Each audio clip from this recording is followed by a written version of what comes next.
Good morning, everyone. It is so wonderful to see you rolling into this space and to hear these joyful noises coming from all of you. My name is Micah. I'm one of the ministers here at Judson with Reverend Dr. Valerie Holly, who's right over here, and Reverend Julie Johnson Staples, who is away at a conference. So we send her tons of good energy, even though she is not in our space with us right now. And I also want to say hello and welcome to everyone who's joining us in the live stream on Zoom. Everybody in the space, give them a big wave. Make them feel a part of this space. It is so wonderful to know that you are stretching this space out across space and time, and we feel you and your joyful spirit in this place. We always start our service off with announcements, so if anyone has anything to share, do as Keen is doing. Make a line on either side, and then keep your mask on until you get to the lectern, and then you can pull your mask off so we can hear your beautiful voice, we can see your beautiful face, then put your mask back on so that then you can go back to your seat. Keen, why don't you start us off? So, I'm Keen Berger. I'm the moderator for a few more weeks, and 1 week from today, right here in the meeting room, we have our annual meeting when the nominating committee reports who they want to be the moderator and the vice moderator and the clerk and the treasurer for next year. So that's at 1 o'clock here, and it's also on Zoom. I believe the same Zoom link as the church service next time, so I'm hoping all the Zoom people will be with us. Some of them will be reporting on Zoom. All of them will be voting on Zoom. And we also are going to hear from about a dozen other people. Search, Friends of Judson, Open Access, Pledge, Membership, all these different, Transition, all these different people are going to report either in person or on Zoom, and then we're going to talk about and hopefully approve a budget for next year. So a very important meeting, 1 o'clock. Before then is Stone Soup. And there's Suresh, who's going to talk about that hour also. So next Sunday, big day at Judson. Be here. Thank you.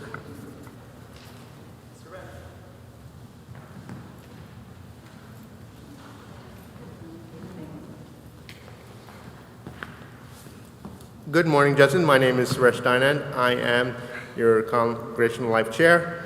Next Sunday is Stone Soup. I will be passing around clipboards for you to sign up with your contributions of cut up vegetables, cut up meat, or bread, or desserts to go after the soup. And Tamara here is our soup maker. Hi everybody, Tamara Rowe. I'm so excited to be hosting the Stone Soup next Sunday. Definitely bring cut up, defrosted vegetables, no fruit, and unless you want a fruit salad on the side. So we need cut up vegetables, defrosted, par-cooked potatoes if you want, beans. We don't have the greatest reheating system here, so I'm not going to be able to cook like I would at home. So we welcome whatever contributions you can make. And if anybody wants to help, again, I've never done this before, so anybody else wants to come a little early and help me, I would be so grateful for the assistance. All right, see you next Sunday.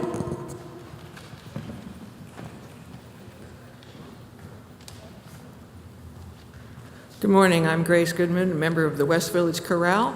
We have our holiday concert here in this room at 3 o'clock this afternoon. There are a few tickets left, but only a few. So if you haven't got your ticket already and would like to come, try to be at the front door by 2:30 when we open it, so that you can be in line to get one of the few tickets left. And if you can't manage that, we will be live streaming also on YouTube at the West Village Chorale channel. I've also just sent an email to those of you who are on the listserv that gives details on the program and on the live stream. So I'm hoping to see many of you in person and some of you see us online.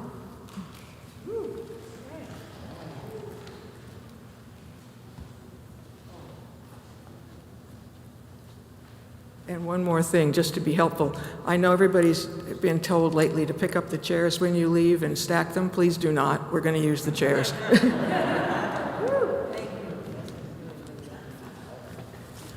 Hi, good morning. Veronica Cottingham here. Just a shout out to Julia Barry, who does our digital fountain, for publicizing. She's doing a great job for publicizing the sex worker event on December 20th. But I do need to make a correction in the bulletin. It says that the event is Saturday, December 20th. December 20th is a Tuesday, and the event is on Tuesday, December 20th. The confusion is because D17 is the name of the observance. Originally, it was on December 17th, and that's how it's known. But we're observing it on December 20th, a Tuesday, and it's coming along beautifully. We're getting really good responses from sex workers and allies, and contributions from sex worker organizations too. So I hope all who can make it will be here December 20th. I hope anyone who feels inclined to bake cookies will carry on the tradition of the Judson Cookie Brigade, because I have said we will have hors d'oeuvres, and that includes the cookies. So thanks, and I hope to see you all on December 20th, Tuesday. I mean, I don't even know how to follow that. Thank you so much, Veronica, for keeping this place lively. It is so wonderful again to see all of you rolling in. It's so wonderful to know that our folks on Zoom and the live stream are joining us. And I am so overcome with joy to know that we're lighting the candle today for joy. So we have already moved through hope. We have moved through love. We are moving into joy, holding all of them together. And today's service is built around the idea of the Magnificat. So we'll talk a bit more about what a Magnificat is later on in the service, but know that everything you will be experiencing in today's service, I consider a Magnificat. So we'll talk after the service, after you experience the abundance of Magnificats that we've got flowing through this space. I now welcome Reverend Dr. Valerie Holly to settle us with our land acknowledgement.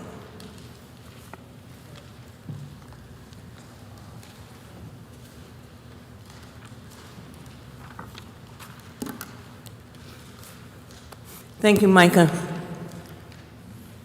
Reverend Micah, excuse me. The land acknowledgement, you may read along with me if you want, or just listen to my reading. We gather today on the unceded land of Muncie Lenape tribe of the Lenni Lenape people.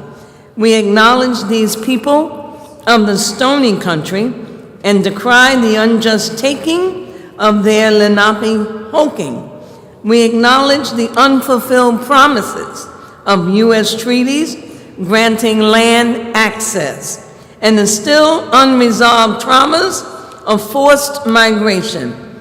We acknowledge and affirm Native values and indigenous cultures while holding space for the myriad authentic and post-colonial Indian expressions of faith in life.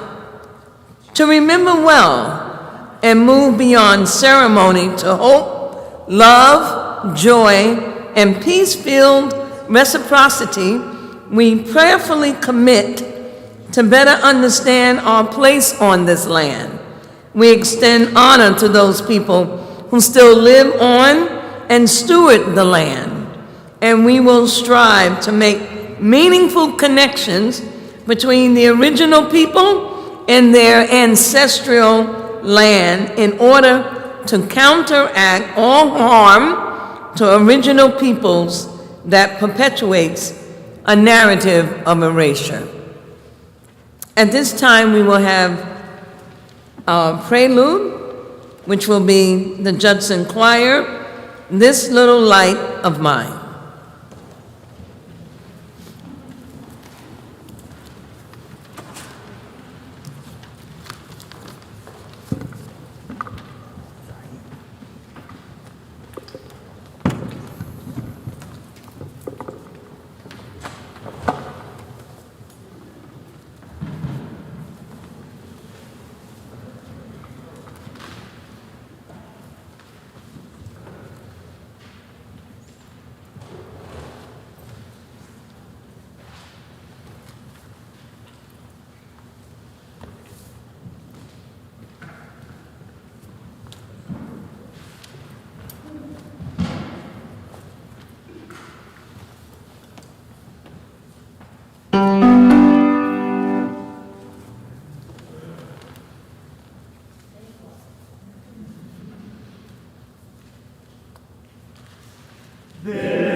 Now that's a Magnificat. Thank you, Judson Choir. Beautiful.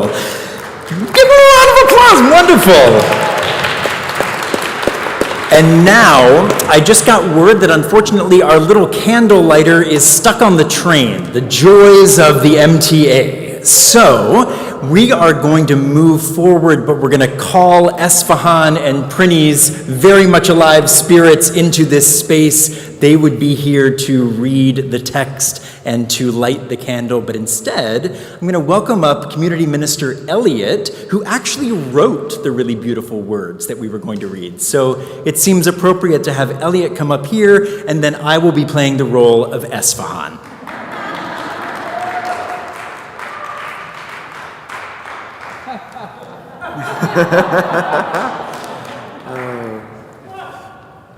Will you join me in this, whatever this is? Father, Mother, everything God, we are waiting for you in the darkest, softest, slowest parts of the year. We wait.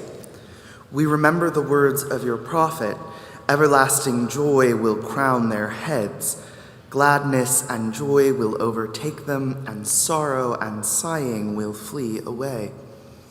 And we are reminded in this season of waiting that as long as your children are killed by personal firearms, poison, and policy, in gay clubs, schools, reservations, ICE detention centers, and in modern lynchings, we wait.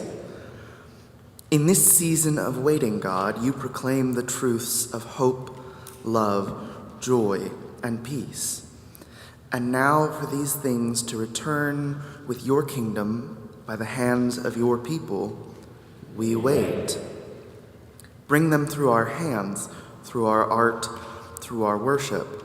Free us, Lord God, as you freed Zacharia. Let us magnify your name as the Virgin did. And let us see your salvation as Simeon saw your salvation. But until all this, we wait.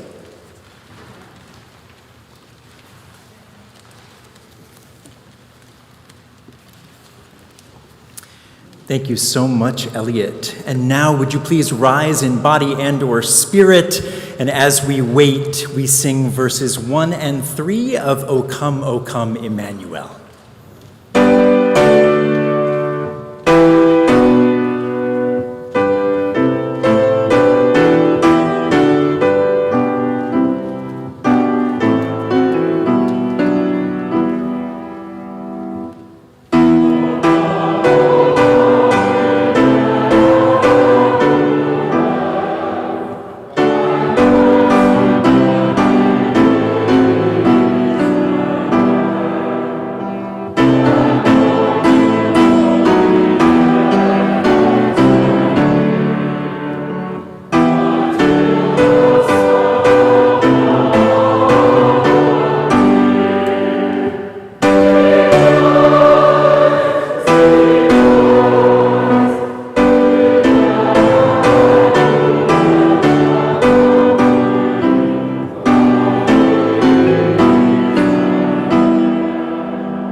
Please be seated. And now to continue with our Magnificats, please welcome Judson member David Lee with an invitation.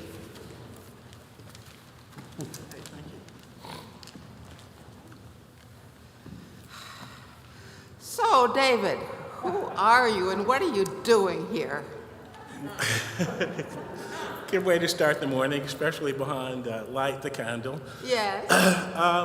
I am a member of Judson for a number of years. My professional background is I've been in business for over 40 years, and I thought it was appropriate to come and say something about the pledge raise that we're doing now, and I appreciate you asking me. Yes, well, being in business, does that mean that you're a mean capitalist? Tell us a little bit Actually, yes. about... Yeah, tell us about... Right, yeah. What is Mean it in a you- good way. Yeah, what do you do and what do you manufacture? What do you Well, make? I make clothing, apparel. I make knits. I used to be a dancer. I started out making dancewear, and we opened a factory here in New York, which in the Bronx. We had a factory for over 30 years. Now I have an operation in New Jersey, and I'm getting ready to open a fabulous new place in the Bronx. So actually, fundraising is uppermost in my mind right now. And so we sell our product pretty much all over the world. So our world is the big world. It goes beyond the four walls of our manufacturing facility. So and it just I felt like in so many ways it tied into what Judson is going through right now and the Judson story, reaching out into the big world of Judson and all the impact that we made, and bringing it in and looking at what it takes to continue that journey. Yes, well, what does this relate to the people who aren't here, the diaspora? Well, definitely. I mean, that's kind of my point, is that Judson is so much bigger than this group that's here in these four walls, and I would love to see us reach out and bring that big community, all those people that our message resonates so well with. I'd like to see us develop the platform, the digital platform, the technology, and the content that it takes to bring all of those people within these four walls. And I know from my own personal experience that takes investment, and the investment that is required is, obviously developing the technology, the technological platform, the digital platforms, and the messaging that's required to get people's attention.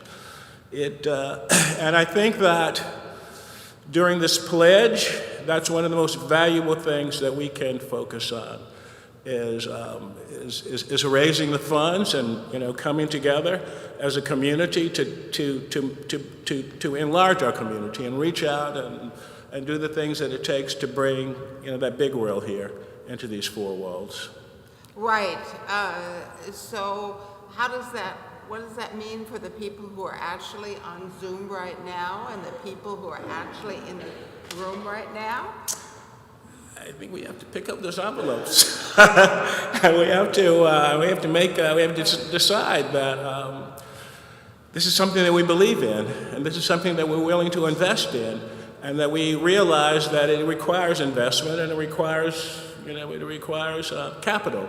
So, to your point about being a mean capitalist or a good capitalist, I think, my experience with money is that everything about business, everything about my business, my experience, it all relates to money. I mean, if we're selling a product, that actually is an exchange of commerce. If we're raising money to grow our four walls, that requires going out into the community and the investment community and whatever community, and bringing the capital in to do that, to make that happen. But in the end, the idea is that it's all for the right purpose. It's all for the right cause. It's all for the right mission. And I think we're all mission aligned here. And I think that we all kind of have an idea what it's going to take to bring us all to the next level. And I'd like to see us, really go in and raise, and make this the best pledge season that we've ever had. It sounds wonderful. I mean, And I appreciate. I am so happy that you have your business in the Bronx. You are making your clothes out of sustainable fabric, right? Yeah, we have. We're really pushing in the plant-based, sustainable fabric direction, environmentally low impact, and that's kind of like that's what we've been doing. And I think that totally fits into the Judson philosophy of of what we're doing here. Thank you so much. All right, and I appreciate you giving me the opportunity to say this. Thank you.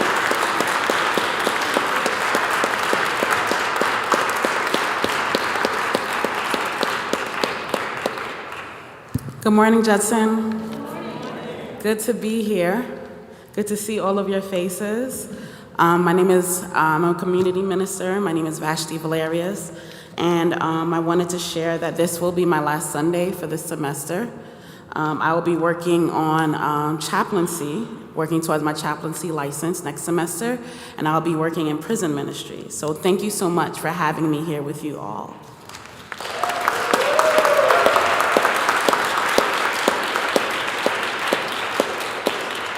Thank you. On this morning, I will be reading the ancient testimony. It is the gospel according to Luke 1:46 through 55.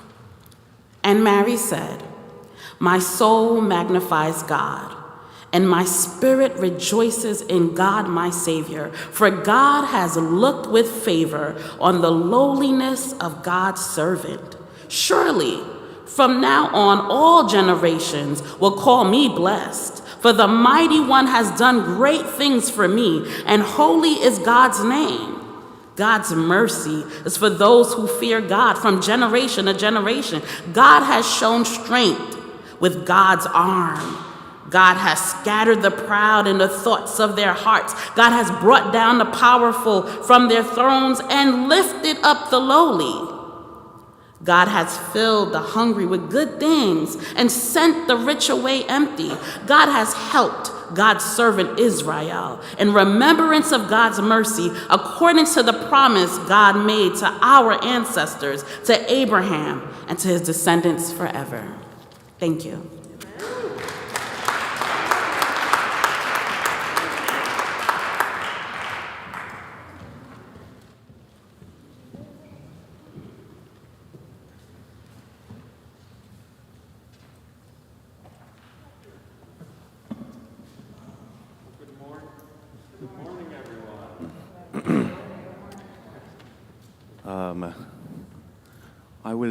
I can't do this song in a blazer.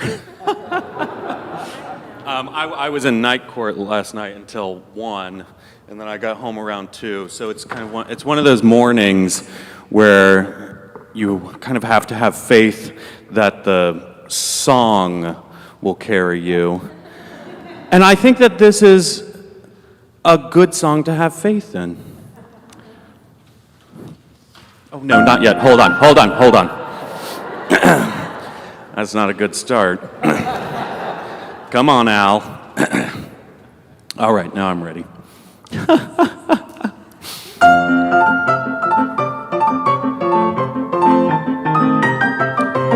There's this little church in Paris, gents. A little church in Paris. Everybody came once a year, gents. Everybody came on Christmas Eve. And they all brought their gifts to this church, gents, to lay at the feet of the Virgin of Gold. They came through the rain and snow and sleet, just to lay their gifts at her feet. Rich men brought jewels, ladies brought silk, children brought toys, farmers brought milk, everybody rich and poor, young and old brought some gift to the lady, and laid it at her feet of gold. So the story I was told. There was one old guy who hung around the church. He used to hang around the church all the time. They called him Dummy Juggler, and he mumbled to himself. The people said he drank a lot of wine, and they'd throw him a nickel or a dime. Dummy Juggler, Dummy Juggler was his name. Juggling was his pride, and juggling was his shame. Every Christmas Eve, the people would say, "Dummy Juggler, what will you give her today? What will you give to the Virgin of Gold?" And then they'd poke one another and smile, for he'd had nothing to give for quite a while. He'd just turn his back and slouch away, mumbling to himself and smelling of cheap wine. And they'd throw him a nickel or a dime. Dummy Juggler, Dummy Juggler, what will you do? Dummy Juggler, it's you, it's you, it's you they're talking to. One Christmas Eve when they mocked him and they laughed in their usual style, he didn't turn his back, he turned the other way, he walked right up the aisle. And the people tried to stop him, but he walked to the feet of the Lady of Gold. So the story I was told. With a bold desperation in his face, dummy juggler said, "Pardon me, your grace. My only gift is what I can do. So lady, lady, lady, I juggle for you." Then he picked up a candle, tossed it in the air. 2, 3, 4, there were candles everywhere, blazing in the air around the lady there. Then something never seen before happened in that place. Tears appeared on the lady's face, and a smile as sweet as a church bell's chime. The lady was laughing and crying at the same time, like a rainbow through a silver mist, or a colored balloon in the fog, like a hymn of pain and grace met together in her face. In that holy place, in that holy place. Oh, they called him dummy juggler. He mumbled to himself, and the people said he drank a lot of wine. And they'd throw him a nickel or a dime. Dummy juggler, pray for me. Wherever you are juggling, wherever you may be. Dummy juggler, pray for all the winos and the bums, everyone who tries and fails to play the game. Dummy juggler, pray for everyone who lives and dies in pain. Dummy juggler, as you juggle forever and ever and ever and ever and ever and ever for the Virgin, Our Lady of Notre Dame.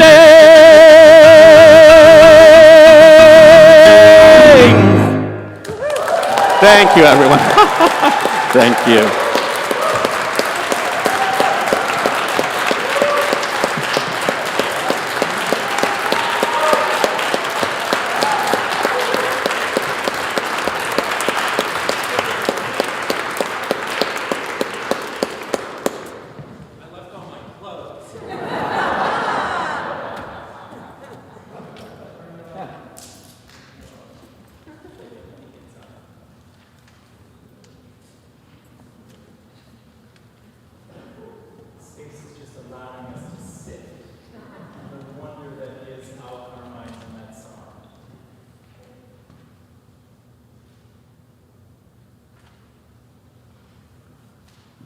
All right. Thank you, Al Carmines. Thank you, Henco. Thank you, Matt, for that beautiful Magnificat. Thank you, Vashti, for that beautiful reading of the Magnificat as you move into the glorious work that you have awaiting you in the world. And I hope you'll pray with me. May I say what I need to say, and may you hear what you need to hear. Amen. So even as a Christian minister, I find myself in surprisingly few conversations about God. But this past week, at the end of an otherwise mundane, humanistic phone call, one of my best friends, very on brand, many of you know this friend, a friend who keeps their eyes very much glued to the uptick of current COVID cases, asked me, "So, you're supposed to be the expert. Where is God in all of this? Rising COVID cases, rising flu cases, rising RSV cases. Where is God in all of this? Where is the joy in all of this?" And I was baffled because I'm no expert. I'm just a curious seeker with a divinity degree. So I've come today to seek answers with all of you who are the real experts. And I begin with two simple questions. Who is God to you?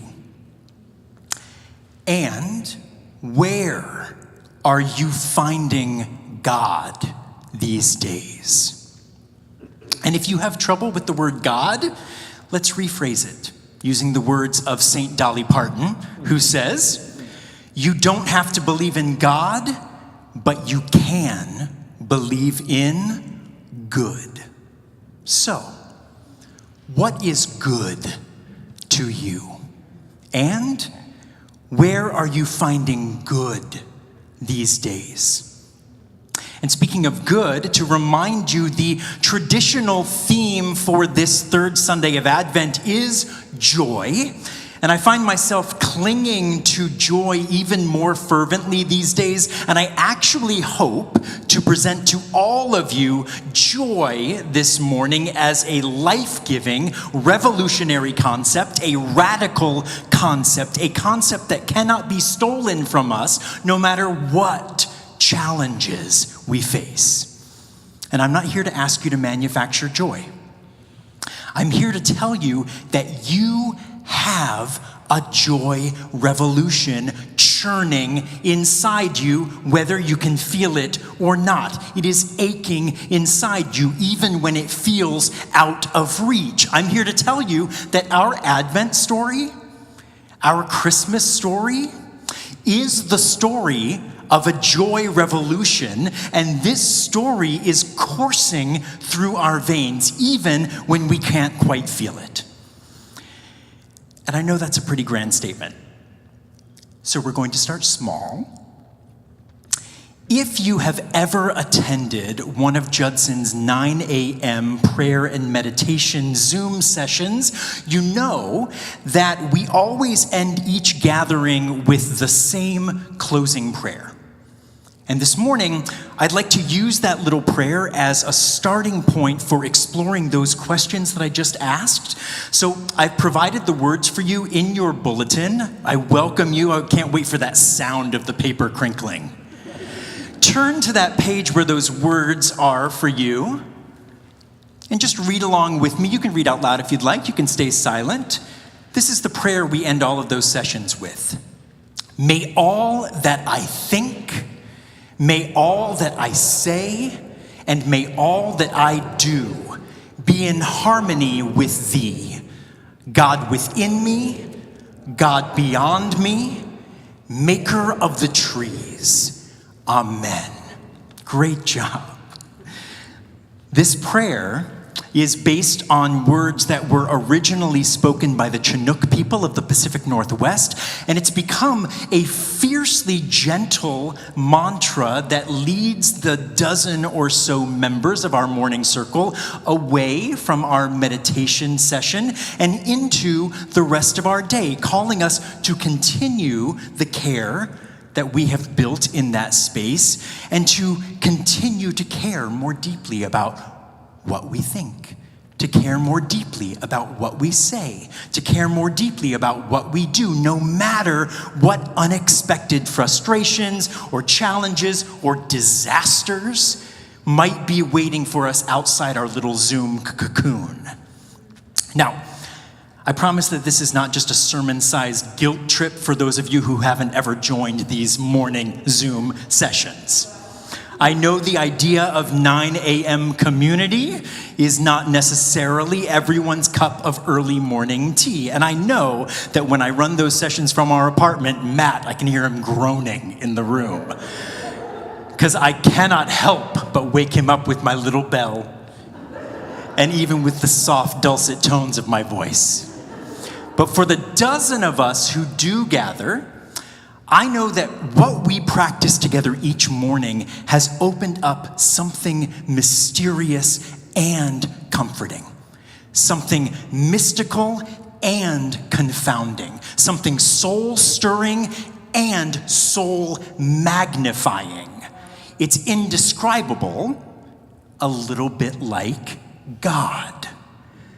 And my favorite words in that profoundly simple little closing prayer come in the middle, when we say exactly who we're praying to, namely the God within us and the God beyond us.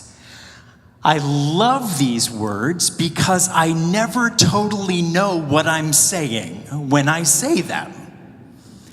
We're praying to both the God within us and the God beyond us. Are they different gods? Are they the same God?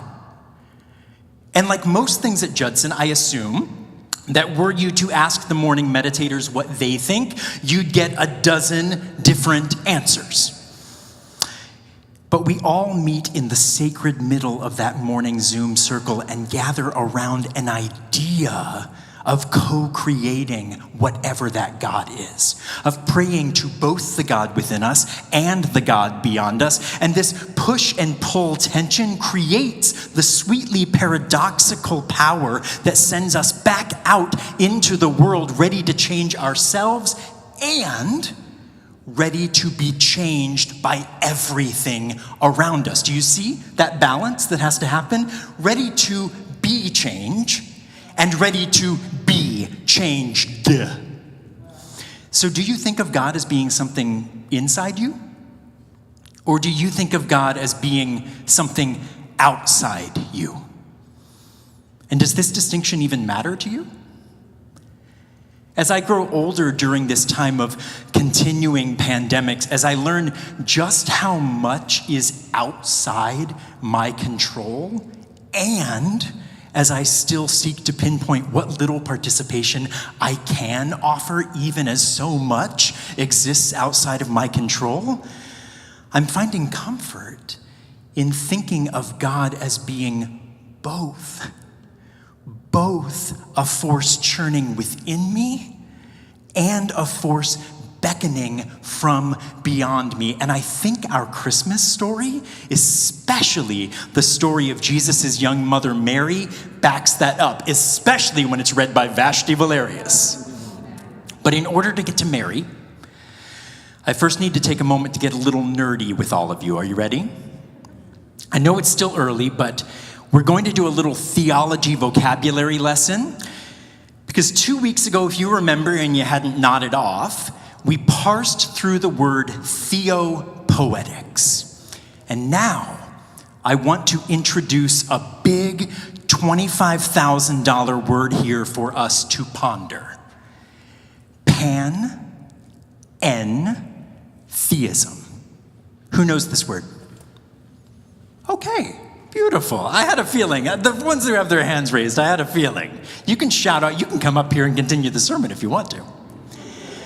Panentheism. I know that if you didn't go to seminary, this word might sound daunting, but just like every daunting, fancy, academic-sounding $25,000 word, panentheism can be broken down into bite-sized, delicious parts. So, pan equals everything.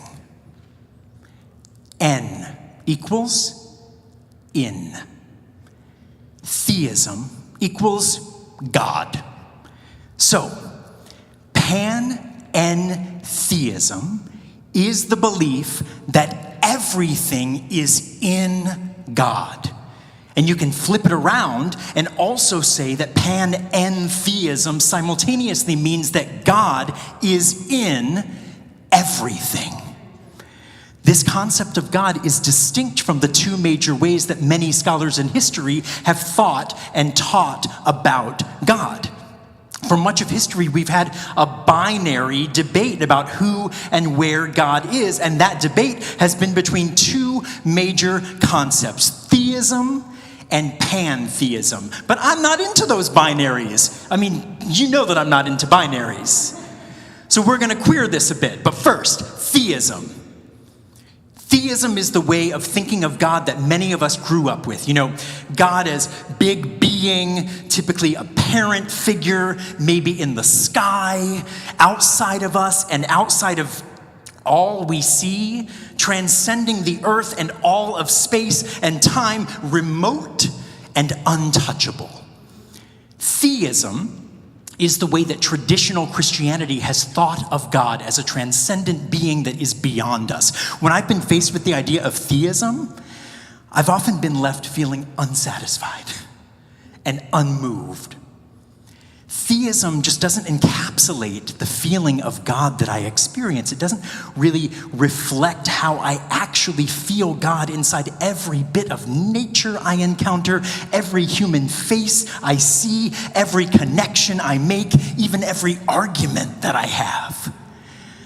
A merely theistic God feels removed from and above my everyday experience.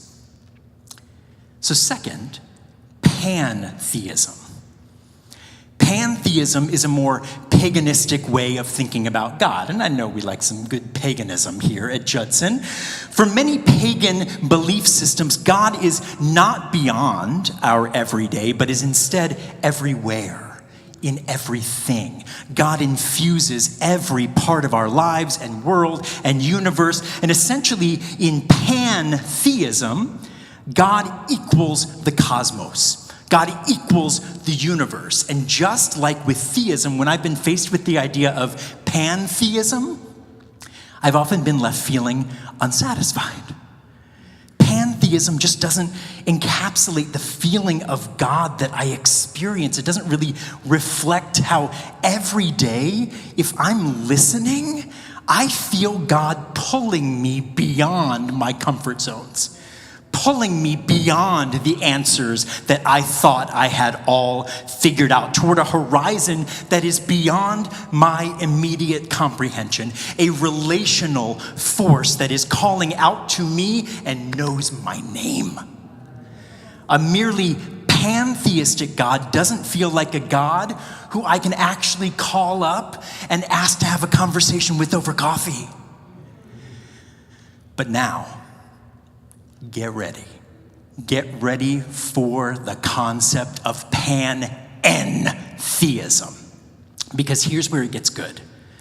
The term panentheism was coined in 1828 by German philosopher Karl Krause, and it essentially combines the concept of theism and pantheism to posit that both are true at the same time. Queer yourselves. I mean, come on.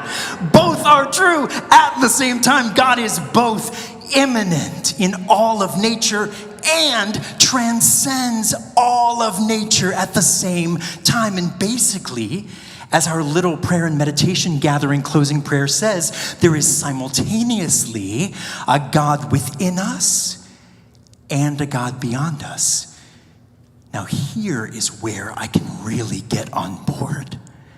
If God is simultaneously a force within me and a force beyond me, then it means I am both always co-creating with the God who lives and breathes inside me, while also having my butt kicked by a God who lives and breathes far beyond me. It pushes me outside my myopic comfort zones, and it transcends my humanness. If both definitions of God are simultaneously true, it invites us to both confidence and humility. Confident that I have God inside me, and humble enough to know that that God inside me is not all the God there is. You are not God. Spoiler alert. So, with confidence and humility, it both gives you something to do and something to aspire to. And before you say that all of this sounds nice, but it doesn't really sound like Christianity, let me assure you that this panentheistic concept of God is scattered all over our sacred scriptures, and it is nowhere more poetically rendered than in Mary's Magnificat at the start of our Christmas story, the very motherlode of the Jesus birth narrative. So just take a look at that ancient testimony again. Get it in front of you. You can turn your eyes away from me for a moment.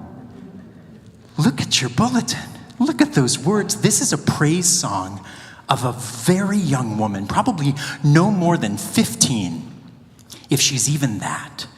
And she's offering a prayer to both the God within her and the God beyond her. Now, we can have the debate about whether this story is actually true or whether it's a myth, but this morning I want us to lean into the theopoetic possibilities and read Mary's words as if they are the words of a living, breathing human being who has just been told that she quite literally has God living and breathing inside her own body. Can you imagine? Mary lives in a culture where she has been raised to believe that God is an outside force that transcends her, a being that is above both her and all the other lowly humans in her community. God is a God to fear and to praise, to worship and to watch from afar. This is the God of her ancestors, a God who has shown love for humans, but who also resides far above those humans. And Mary also lives in a culture where the Roman Empire has now presented itself as a sort of God. So she can deny that other God, perhaps, and the other choice she has in front of her is the Roman Empire, who really would love for her to make a religion of the Roman Empire. And they will also wipe her out completely with one move, especially if they find out that she's unwed and pregnant. And then Mary gets the news that God is actually inside her body, growing and thriving, waiting to be born, dependent on her body and spirit and co-creative willingness, just waiting to be thrust into the world and raised into a living, breathing, radical joy for all of mankind and humankind. Mary is pregnant with God, and though certainly not all human bodies are capable of being literally pregnant with new human life, I believe that all human souls are capable of being pregnant with joyful, hopeful, love-fueled, living possibility if we will only make the choice to commit to the joy that is living inside us. And Mary's song, her Magnificat, is alive, both with her own hopeful, scary joy and with the hopeful, scary joy of the world. It's a pan-theistic poetic masterpiece, praying to both the God within her and the God beyond her, to the hopeful joy within her and the hopeful, scary joy that connects her to all of the hopefully, joyfully pregnant ancestors who have come before her and all of the people who are going to come after her. That includes us. You can feel it in every word. Mary, having just learned that she is to give birth to hopeful joy, employs the style of all kinds of ancient Jewish songs of hopeful joy from centuries before her. And she basically proclaims that the hopeful joy inside her soul has the power to magnify, to grow, to stretch, to encompass all of creation. She takes her own hopeful joy and enlarges it. Her soul magnifies the God within her to tell a joyful story of how the God beyond her can bring joyful liberation to all. And more than that, Mary basically says, if God's hopeful joy can live inside me, a lowly, oppressed, impoverished girl, then that proves that God's hopeful joy has the strength to flip all of the power structures of this world. Because let's be clear, joy is not happiness. Joy is not temporary pleasure. Joy is not a fleeting momentary burst. Joy is the deliberate choice we can make every day to recommit our individual and collective actions to the fight for deep, abiding, love-fueled justice and liberation for ourselves and for all. So what makes you Magnificat? I know the word Magnificat isn't technically a verb, and I know none of us are technically pregnant with Jesus. Find me afterward if you are. But joy calls us to both action and embodiment. Joy is the deep knowledge that no matter what, God is within us. God is with us. Good is within us. Good is with us. That's what the word Emmanuel actually means. God with us. Good with us. And I think that's a pan-theistic statement. God is with us. Good is with us, within us, and beyond us if we'll find the sweet connecting place of confidence and humility. That connecting place between what the God within us is calling us toward and what the God beyond us is calling us toward. So, what is the God within you calling you toward? What is the God beyond you calling you toward? What is the good within you calling you toward? What is the good beyond you calling you toward? In the sweet spot between all of these callings is both what your soul has to offer and what your soul is being called to receive from the rest of the world.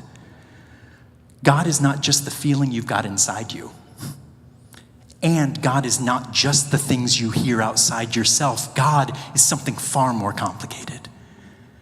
God is the living, breathing combination of both those things. A Magnificat doesn't have to be a big production number. A Magnificat can also be a simple prayer of committed joy whispered every morning you wake up. So I urge you today to give two simple gifts to yourself this season. Look inside yourself and ask the God within you for one sign of joy inside yourself. Then look outside yourself and ask the God beyond you to offer you one surprising sign of joy outside yourself. And then imagine how the world might be if everyone was doing this. Our Christmas story is not just an old myth we keep telling in order to bore ourselves. If we let it, our Christmas story is a living, breathing story we hold in our own souls, a story we co-create and magnify with one another and with a God who is ready to be born again. So say this simple Magnificat with me, and again now for real. I'll leave some space at the end of each line so you can repeat it back. May all that I think, may all that I say, and may all that I do be in harmony with thee. God within me, God beyond me, maker of the trees. Amen. Remember, you are not God, but you are the bearer of God. And you are being held by the God who transcends it all and calls us to be more. You are the good in the world, and you are called to be changed by the good of the world. Look within you, look beyond you, and allow your soul to magnify and grow from there. And while you're doing that, please rise in body and or spirit. You got a chance to Magnificat right now. It's a slow song, but that doesn't mean you got to sing it quietly. Born in the night, Mary's child. Think about the God within you. Think about the God beyond you. And I want to hear it as you raise the roof off of this place. Henco, take it away.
And now is the moment where we welcome your monetary offerings. There are multiple ways for you to give. The first way, of course, is like good old church people, we will have baskets coming around this space. You can put cash, check, anything else in that basket if you've got it to give. There are also multiple ways to give online, which you can find listed in your bulletin. Folks joining us via the live stream, you will find those ways listed in your bulletin.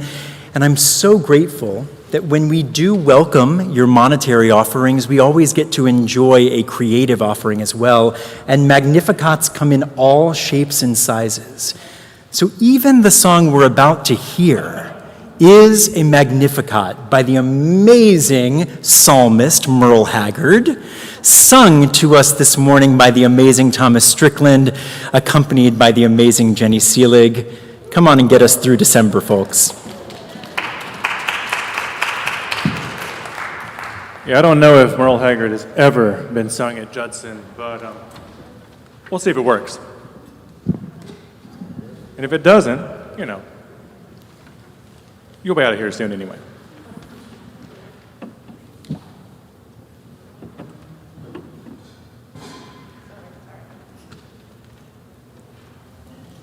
Also, Jenny is an amazing accompanist.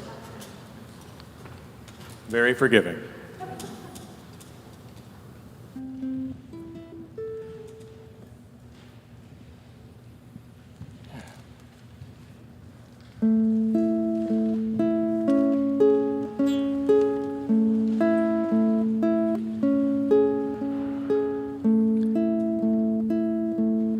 If we make it through December,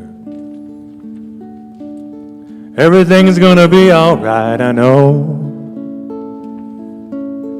It's the coldest time of winter, and I shiver when I see the falling snow.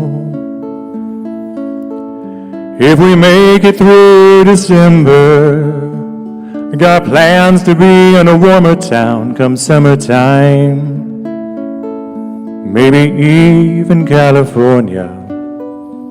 If we make it through December, we'll be fine. Got laid off down at the factory, and their timing is not the greatest in the world. Heaven knows I've been working hard, wanted Christmas to be right for my girl. I don't mean to hate December, it's meant to be the happy time of year. But my little girl don't understand why we can't afford no Christmas here.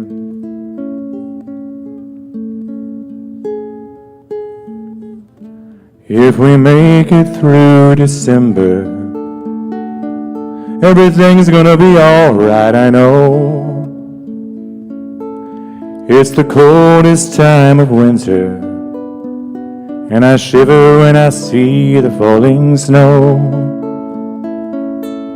If we make it through December, got plans to be in a warmer town come summertime. Maybe even California. If we make it through December, we'll be fine. Maybe even California. If we make it through December, we'll be fine.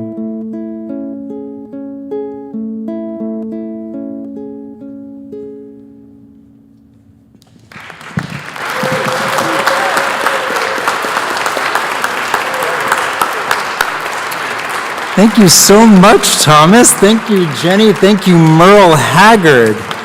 Oh, we're getting through December together with hope, love, joy, and eventually peace. Please rise in body and or spirit. And you can turn to this gift that we're going to give you today with one caveat. We're still waiting. It's still Advent. But we couldn't let this day pass without singing Joy to the World. But we're not done with Advent yet. So sing as though you are praying to the God within you, the God beyond you, and bringing the God that is to come into existence, because that is what we are doing every single time we gather in this space. Sing your butts off. Amen.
Reverend Matthew Nelson, Diaspora of Judson, thank you so much for being with us for the service, because you are us.